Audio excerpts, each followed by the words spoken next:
शिवस्य नत्वा। मेरे प्रिय साथियों, आप सभी का हार्दिक स्वागत अभिनंदन है। हम लोग पढ़ रहे हैं कादम्बरी, और कादम्बरी शुकनासोपदेश में हम लोग पढ़ रहे हैं कवि का वंश। हम लोगों ने मंगलाचरण से लेकर के 20 श्लोक पूरे किए, और कवि का वंश है। हम लोग यहाँ पर ये चित्रभानु की कहानी, चित्रभानु पर हम लोग चल रहे हैं। तो बाण अब जो है यहाँ पे पैदा जन्म लेने वाले हैं। चित्रभानु के पश्चात बाण का नंबर आता है। तो कवि का वंश कैसा है? सबसे पहले इन्होंने किसका नाम लिया अपने वंश में? तो सबसे पहले आए वैशंपायन। वैशंपायन से कौन आते हैं? कुबेर। और कुबेर के पश्चात अर्थपति, और अर्थपति के पश्चात हुए चित्रभानु, और चित्रभानु से जन्म लेंगे बाण, और फिर बाण से कौन है? पुलिंद भट्ट। ठीक है। तो अब यहाँ पे इन्होंने कहा, अपने पिताजी की बात कर रहे हैं, चित्रभानु का यश गान कर रहे हैं, चित्रभानु जी का। तो देखते हैं हम लोग इन्होंने क्या कहा। दिशा मलिकालक भंगताम गतः त्रयी वधो कर्ण तमाल पल्लवः चकार यस्यात्वर धूम संचयो मलिमसः शुक्लतरं निजं यशः। इन्होंने क्या कहा? यस्याध्वर धूम संचयो, जिसके ध्वर अर्थात यज्ञ के धूम संचय होने से क्या हुआ? शुक्ल तरम निजम यशः। यह जो जिसके यज्ञ का धूम इतना भयंकर संचित हो गया है या इतना फैल चुका है कि वह निजम यशः, चित्रभानु के निज यश में, उनके स्वयं के यश को और शुक्लतर करता है या बढ़ाता है, और भी दैदीप्यमान कर रहा है। वैसे तो यह जो धूम है यह होता कैसा है?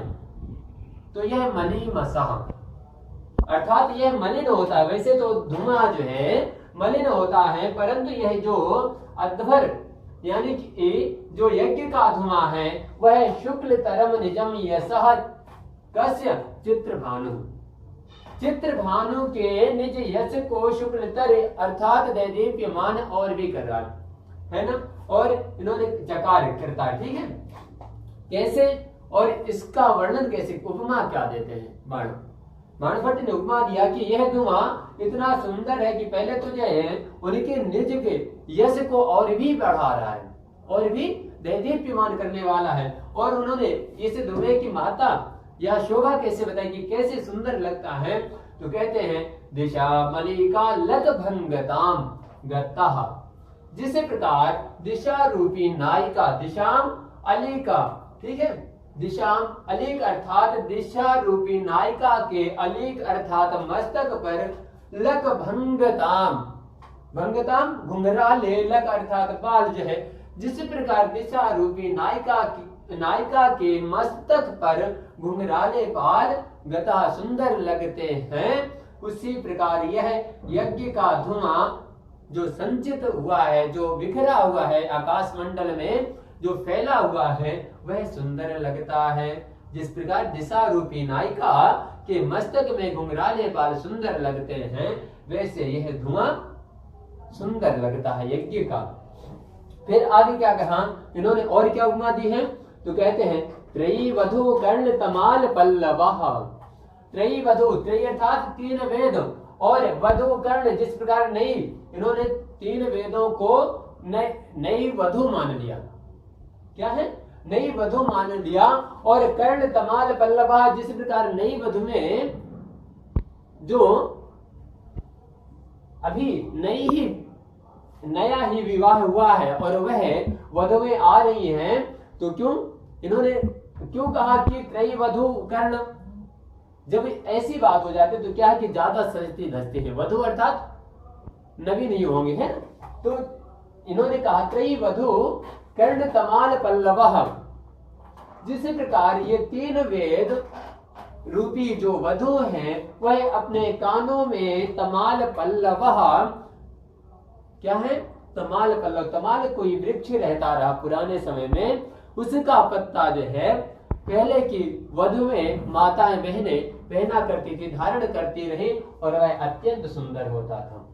वह अत्यंत सुंदर होता था। तो इन्होंने कहा त्रयी वधु कर्ण तमाल पल्लवा, जिस प्रकार नई वधु अपने नई वधु या नए, तो इन्होंने कहा त्रयी वधु कर्ण तमाल पल्लवा, जिस प्रकार ये तीन वेद जो है, अब तीन वेद अपने कानों में तमाल पल्लव को सुशोभित करते हैं, तमाल पल्लव जब धारण करते हैं तो वह अत्यंत शोभायमान होता है।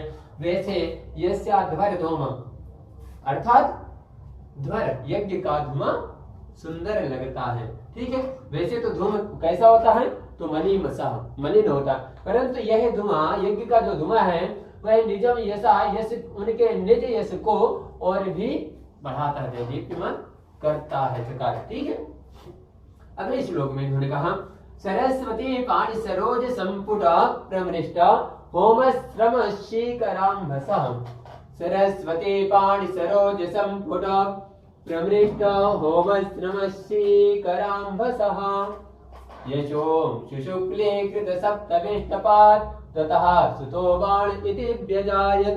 इन्होंने क्या कहा, सरस्वती पाणि सरोज संपुट क्या है, और ये प्रवृष्ट होम श्रम शीकराम्भसः यशोम शुशुक्लीकृत सप्तविष्टपात् ततः सुतो बाण इति व्यजायत।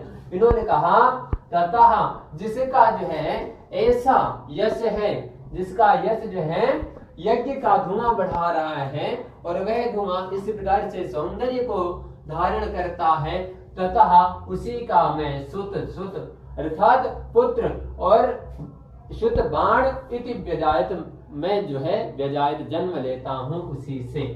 ठीक है, बाण ने अपने आप को कहा मैं जो है उन्हीं का पुत्र हूं। ठीक है, फिर और क्या व्याख्या बताते हैं चित्रभानु की, तो कहते हैं जिसके, ठीक है, जिसके सरस्वती पाणि सरोज संपुट प्रमृष्ट, अर्थात सरस्वती माँ वाग्देवी विद्याधिष्ठात्री माँ सरस्वती वाग्देवी, पाणि अर्थात दोनों, पाणि अर्थात हाथ, और कैसे हाथ, माता सरस्वती के कैसे हाथ हैं, तो सरोज अर्थात कमल, तो कमल रूपी हाथों को संपुट कर अर्थात बांध कर, है ना, एक साथ कर फिर क्या करते हैं, प्रमृष्ट अर्थात पहुंचना।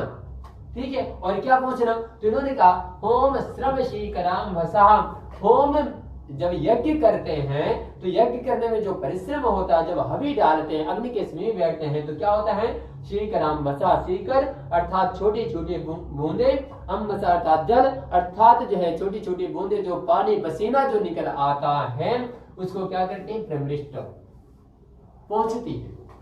ठीक है, होम करते वक्त जो परिश्रम से जो पसीना निकलता है उसको पाणि सरोज संपुट, कमल रूपी हाथों को बांध कर माँ वाग देवी प्रमृष्टा पहुंचती हैं, शीकराम्भसः पसीना।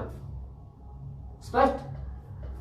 फिर इन्होंने कहा और क्या है, कैसे चित्रभानु, जिस चित्रभानु की माँ सरस्वती माता पुत्र का जो संबंध है, तो माँ जैसे अपने पुत्र को इतना लाड़ प्यार देती है, यज्ञ करते हैं, तो वह माँ इतना प्रसन्न होकर के उसके स्वयं जो है पसीना पोंछने चली आती है। ठीक है, यशोम शुशुक्लीकृत सप्तविष्टपाद, और फिर क्या कहा, यश अंश शुशुक्लीकृत सप्तविष्टपाद, जिससे जब ये यज्ञ करते हैं ना, होम श्रम, तो जब होम करते हैं तो इतना श्रम करते हैं कि माता जब प्रसन्न होकर के आ जाती हैं और स्वयं पसीना पहुंचती हैं, तो उसके यश का कितना वर्णन होगा, उसका यश कैसा होगा। तो इन्होंने कहा यश अंश शुशुक्लीकृत सप्तविष्टपाद, अर्थात सातों भुवनों में जिसके यश के अंश शुशुक्लीकृत हो रहे हैं, अर्थात दैदीप्यमान हो रहे हैं, जिसका यश सातों लोकों में है। स्पष्ट है। इन्होंने कहा यशों शुशुक्लीकृत सप्तविष्टपाद, सातों भुवनों में जिसके यंश जो है, जिसके यश का अंश बढ़ रहा है या दैदीप्यमान है। स्पष्ट हो गया। वैसे तथा उसी का मैं सुत अर्थात पुत्र बाण इति व्यजायत, मैं बाण पुत्र, मैं जो है पुत्र हूँ। ठीक है, अब यहाँ तक तो इन्होंने अपने वंश की बड़ी महत्ता बताई कि मेरा वंश कैसा है। ठीक है, मैं किस वंश का जो है पुत्र हूँ। और कहते हैं ना कि जब आप अपने जो है पूर्वजों की इतनी व्याख्या कर दी है तो बड़ी सी बात है कि आप भी जो है महान ही होंगे, लेकिन नहीं, यहाँ अपने आप को इन्होंने महान नहीं कहा। अपने आप को क्या कहते हैं?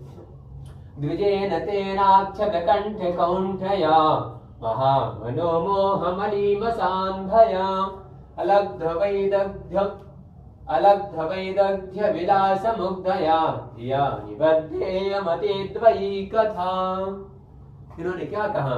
द्विजेन तेनाक्षत कंठ कौंठया महामनो मोहमलीमसान्धया अलब्ध वैदग्ध्य विलास मुग्धया धिया निबद्धेयमतिद्वयी कथा। मैं यह कथा लिख तो रहा हूं, लेकिन कैसे लिख रहा हूं? निबद्धेय मतिद्वयी कथा। यह जो है दो मति से है ना, मेरी मति पता नहीं यह जो है पूरा भी हो, यह कथा पूरी भी होती है या नहीं होती है, यह चिंतन जो करता है उसी को कहते हैं ना संशयात्मक। जो संशय में पड़ा है वह द्वैमति, ठीक है, दो मतियों वाला जो है निबद्ध लिखता है या धिया, जिसकी मति या धिया बुद्धि जो है दो मति में परिवर्तित है, वह कथा लिख रहा निबद्धे ये कथा, ठीक है। अच्छा, ये ठीक है दो मति, और लेकिन कैसी कथा लिख रहे हैं? तो कहते हैं अतिद्वयी। क्या है?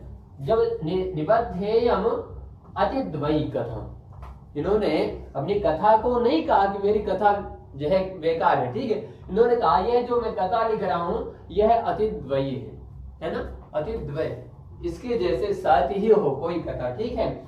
लेकिन इन्होंने अपने आप को क्या कहा? द्विजेन तेनाक्षत कंठ कौंठया महामनो मोह मलीम सामया। लेकिन मैं यह जो निबद्धेय जो कथा लिख रहा हूं तो वह उस समय मेरा मन क्या है? महामनो मोह मलीम सामया। मन मोह महा क्या है? महामोह से ग्रसित है मन मेरा। क्या है? महामोह से ग्रसित है मन मेरा, ठीक है। जब महामोह लगा तो फिर क्या? मलिन, मेरा मन कैसा हो जा रहा है? व्याकुल है, मलिन है, और उस व्याकुलता में मैं अंधकार में मेरा मन पड़ा हुआ है, ठीक है। मोह के कारण मलिन मन जो है अंधकार में छुपा हुआ है। क्यों? क्योंकि इनको यह संशय है कि यह कथा मेरी कैसी होगी, पूर्ण होगी भी या नहीं होगी। क्यों? क्योंकि ये 3 जन्मों की कथा लिखते हैं और काल्पनिक कथा है, ठीक है। फिर इन्होंने क्या कहा? और कैसा है मेरा वर्णन? जिन्होंने कहा द्विजेन तेनाक्षत कंठ कौंठया।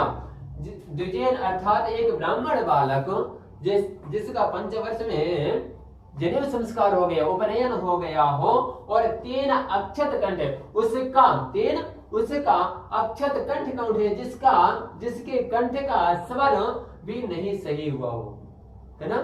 जिसके कंठ से सही स्वर ना स्फुटित हो रहे, अक्षत हो रहे हो, वैसा तो मेरा कंठ है। और दूसरा क्या है? मोह से ग्रसित है मेरा मन जो है अंधकार में डूबा हुआ है। क्यों? क्योंकि निबद्धेय कथा, मैं यदि कथा लिखूं तो क्या पूरी होती है या नहीं, ऐसी जो है मेरी बुद्धि है ना। और इन्होंने क्या कहा? और क्या कहते हैं अपने आप को? तो कहते हैं अलब्ध वैदग्ध्य विलास मुग्धया। अलब्ध, मेरे पास इतनी विद्वता भी नहीं है, अलब्ध है, ठीक है। और विलास, विद्वता का मैंने सही विलास भी नहीं किया है, यानी कि जो मेरे अंदर विद्वता है वह भी स्फुटित नहीं हो पाई, इतनी प्रखर नहीं हो पाई कि मैं जो है ऐसे कथा लिख सकूं, है ना, या ऐसा सोच भी सकूं। लेकिन फिर भी धिया, मैं अपनी मति के अनुसार यह कथा लिख रहा हूं। और कैसी कथा? अतिद्वयी कथा।